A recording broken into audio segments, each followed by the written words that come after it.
Hey, what's up? We got a '07 Honda Accord. This is a 4-cylinder with a VTEC doing an engine coolant temperature sensor. This is the one that goes into the motor.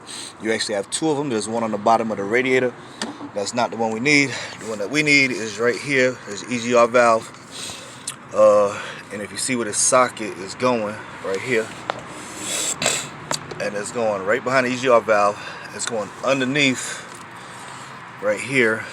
So matter of fact, let me see if I can get my camera right there. And that's it right there. I've already got the it's a 17 millimeter, but it's a 17 millimeter. You can see where it's going right there. So I think that's your purge valve or something like that.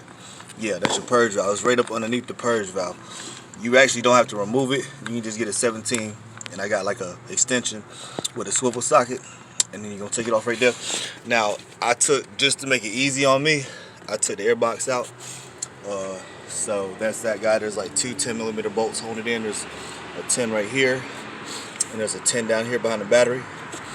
That's it, holding it in. There's a 10 up, yeah, right by the fuse box right there. Take that 10 out, take that 10 out, and then of course you got a little Phillips head. So on the end of these, take those out, and the air box will come out, and then you can reach your hand in down here like that and get it out.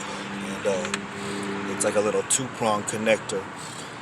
Not to be confused, there's another sensor down here, which this is not it, which is just a single-prong connector. That's actually for something else, but that one is in the front.